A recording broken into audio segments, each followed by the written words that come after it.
What is up, guys? I'm Get Flanked, and today we're going over some early access gameplay from Operation Wind Bastion. Ubisoft was nice enough to fly me out and allow me to play the new operation early, so I got to play both of the new operators that are coming and on the new map. And today I wanted to go over the new defender that's coming with Operation Wind Bastion. His name is Kade. Now, I realize that of the two new operators that are coming, Nomad's probably getting all the headlines. Her gadget is flashier. But I'm here to tell you right now that Kade is absolutely going to change this game. He is going to make so many objectives play completely different than the way they do now. His gadget is one of the most powerful gadgets I've ever seen in this game, to be completely honest. Now in this video, we're going to break him down. I'll show you real gameplay of me using him and his gadget in action. I'll show you how it works, how it interacts with other gadgets in the game. You'll see me use both of his primary weapons he has available to him, as well as his secondary, which is pretty unique. We'll break down his kit, everything he has available to him. We'll talk about his counters, a lot of stuff in this video that we're going to go over with the new operator, Kade. So let's start out here with his kit, what all he has available to him. First of all, Kade is a 3 armor, 1 speed defender, okay? His gadget that he has available to him is called the Rotilla Electro Claw. It electrifies reinforced walls and hatches, barbed wire, and deployable shields in its affected area. We'll break down more on this gadget later in the video. For now, let's go into his kit as far as what primary weapons he has available to him. And like most operators, he has 2 primary weapons available. Now, the first one we're going to talk about is on the screen right now. It's called the AUG A3, and this is his traditional SMG that he has available as a defender. Now, even though he is a 3 armor defender, this particular weapon does not have an ACOG option. All the other options for this weapon are your typical sights, attachments, everything's normal other than the fact that it does not have an ACOG, even though he is a 3 armor defender. As far as the stats, you can see there, it does a damage of 27, a fire rate of 700, and a capacity of 31. On the screen right now, I'm showing you a real example of what the recoil looks like when you're firing this weapon. Not significant recoil, pretty easy to control, mostly vertical, although it does veer off to the left there a little bit. But on paper, this gun is pretty weak. If you compare this to Mute's MP5K, which isn't a gun that I would consider strong by any means, the stat comparison would be Mute's MP5K does a damage of 30, a fire rate of 800, and has a capacity of 30. So Mute's MP5K does more damage and has a higher fire rate than what the AUG A3 does. So I don't see this being a very powerful weapon. Now, moving on to the other primary that Kade has available to him is the TCSG-12.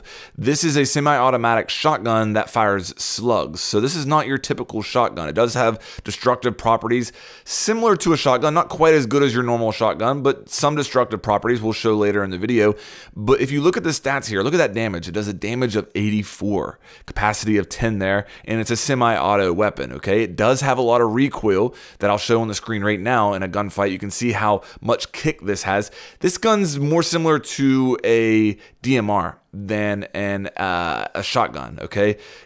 Treat it like a DMR with a lot of recoil and a little bit of a slower fire rate than your typical DMR. That's probably how I would explain this weapon. That high damage, though, of 84, Glass's DMR only does 71 damage. So if that gives you any idea of how powerful this shotgun can be, it isn't easy to use because of that recoil. You can't just spam it. I think it's a pretty fun weapon, and the big thing with this weapon is that yes, you can put an ACOG on it. You probably noticed that from the clip. So this is where this 3 armor gets his ACOG, is on this weapon, the shotgun that fires a slug. As far as the other attachments for this weapon, everything's pretty normal except for the muzzle attachments. The only option you have is a suppressor, which is comically large, I may say. But as far as the grips, it has the angled as well as the vertical. The sights are normal, including ACOG there. So really the only thing is that the muzzle attachments are different in that you can only equip a suppressor. Moving on to the secondary option, it's called the 44 mag semi-auto. It's the only option he has available to him. It is a pistol with a scope, okay? And the scope is the equivalent of an ACOG. It doesn't look like an ACOG as you're looking through it, but the magnification is equivalent to an ACOG. And this thing's a beast. It is definitely a force to be reckoned with. So I could see a lot of setups with him, you know, running this as the ACOG for long range engagements and then having that SMG for close up. I don't know that it makes sense to run 2 ACOGs, but that's going to be up to you. This pistol is pretty fun to use, I'm not going to lie. It does 74 damage and has a capacity of 75 there. So it is semi-auto, keep that in mind, and it does have that scope. Those are the big things to know. And lastly, with his kit, he does have the option of barbed wire or an impact grenade available to him. I think the barbed wire makes more sense because of how that interacts with his unique gadget, and we'll showcase that later in the video. Speaking of which, let's get into some gameplay right now.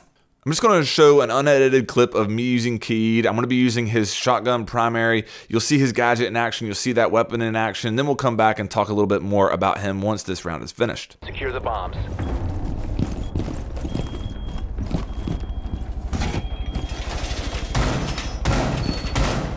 Op 4 has found a bomb.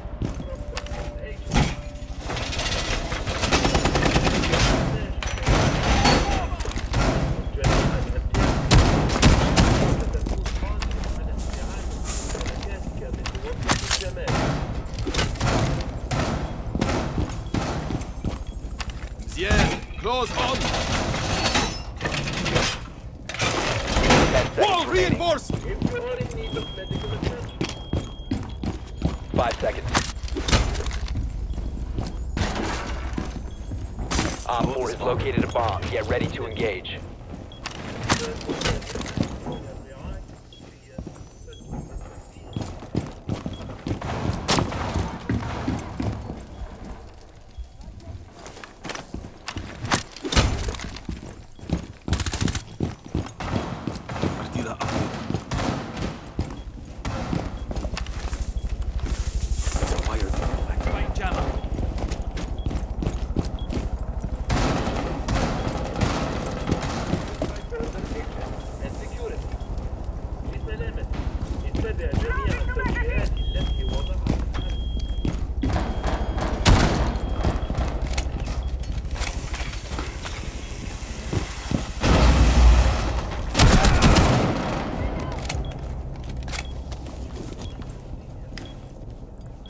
The rest of this round's pretty uneventful, so let's use this time to talk a little bit more about his gadget, how it works, and why I feel like it's so strong. As you probably noticed from that clip, when you throw his gadget out, there's a ring that goes around it, okay? That's its area of effect. Anything it touches in that ring is going to be electrified as far as reinforced hatches, walls, barbed wire, or deployable shields. It behaves in that situation very similar to a bandit battery charge, meaning that if you throw one of these and it affects a wall that has, say, an evil eye on it, it'll destroy that friendly evil eye, your teammate's evil eye. So it behaves very similar to a bandit battery as far as how friendly fire works and everything, and as far as how it can damage enemies. All that is very, very similar to a bandit battery charge. One thing of note, on the build that I played early, it didn't actually destroy Legion goo mines that were already placed before you electrified barbed wire. I think that's a bug. Don't expect that to come to the main game, but just keep it in mind. Now, you also probably noticed that there is a delay from the time that you throw his gadget until it actually activates, and that delay is too long to allow you to trick a thermite charge once that process has started. You can, however, trick Hibana X-Kairos pellets if you're really, really fast. Like, the margin of error is really, really small, but it is possible to trick Hibana pellets, but not thermite. So another nerf coming to Hibana's way here.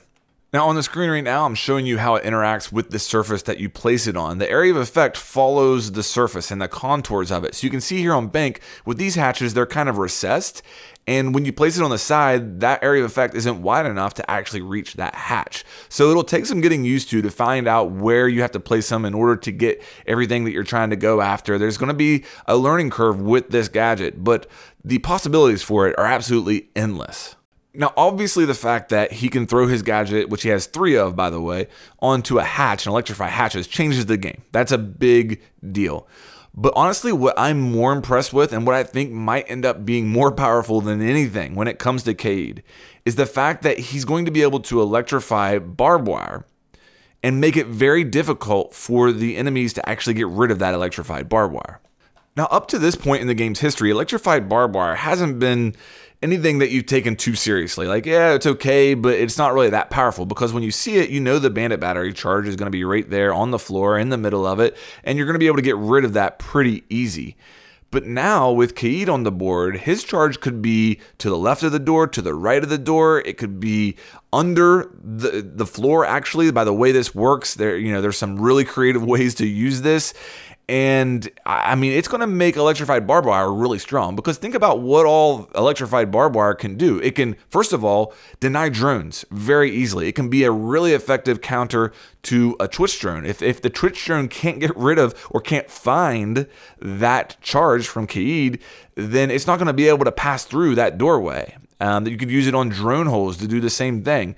It at least is going to alert you to when attackers are coming a certain way, because they're going to have to use some utility to get rid of that, whether that be a Thatcher, which is obviously one of the counters to Kade and his gadget, maybe a grenade, depending on, you know, if they can get it close enough. I really think that what you're going to see ending up being the most powerful aspect of Kade and his gadgets is his ability to electrify barbed wire. It's going to be something new that you're not going to be used to dealing with next season. That's going to play a huge role. Now, I mentioned there that Thatcher is a counter. Obviously, that makes sense. You throw the Thatcher, it gets rid of these. It destroys them. It doesn't just disable. That's important to know.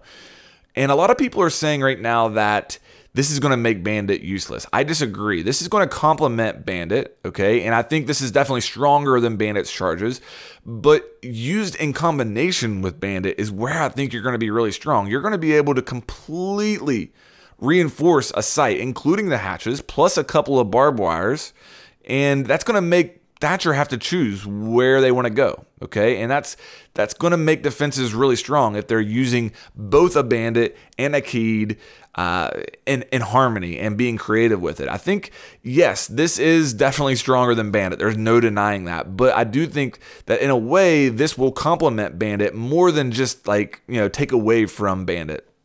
Who I think this really nerfs, though, on defense is Mute. You think about using mutes for drone denial. I would rather have barbed wire in a doorway with one of Kade's gadgets to the side of it than a mute jammer any day. The mute jammers are easy to get rid of in most situations by a Twitch drone, but the barbed wire with a Kade charge next to it is going to be very difficult to get rid of. And I think that, you know, you're going to have to think, if you're taking a mute, why? You know, I don't see a lot of use for a mute now that you can use Kade to deny drones. That's going to be one of the big things with him.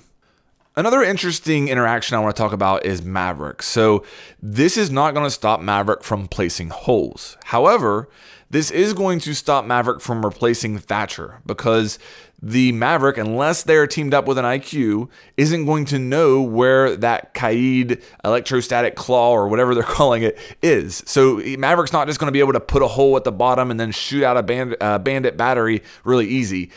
This is kind of a nerf to Maverick in that sense. It doesn't stop him from making the holes, but you're still going to have to bring a Thatcher. I mean, Thatcher is going to be a must pick every attacking round in Operation Wind Bastion. I don't see any way around it. I honestly don't. Now, I did mention IQ briefly there. I do see her pick rate going up some next season, because she can be one way of dealing with Kade and his gadget as far as being able to locate exactly where they are. She'll probably still need some help from a Maverick or a Thatcher to actually get rid of them, unless there's a soft floor or ceiling nearby. But I can see IQ being more useful, and I think this is why she lost her grenades. I think they thought that IQ was going to be too effective of a counter to Kade if they let her keep her grenades. Okay, so as far as how I see Kade being played, I do see him as an anchor. He is that 3 armor, 1 speed. I see him being a very powerful operator with a very high pick rate. He's going to completely change the way that some sites are played. I do think that his weaponry is a little lackluster. I mean, yes, he does have that pistol that's pretty unique. He does have ACOG available to him.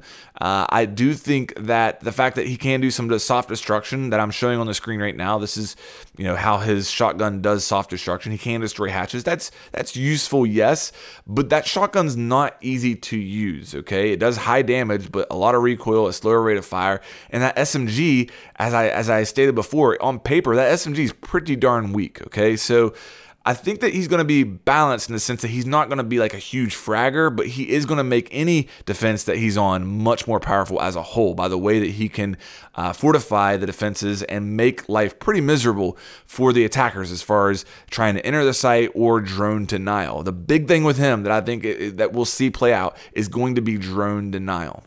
Okay guys, in closing here, I do think that Kade is an excellent operator that adds a ton of utility to the defense. It's going to change the way that this game is played. And that's going to be interesting to see how that plays out over the season. We're really just scratching the surface on what all he's capable of. If you guys enjoyed this video, please make sure that you like and subscribe, and I'll have more coming your way here soon.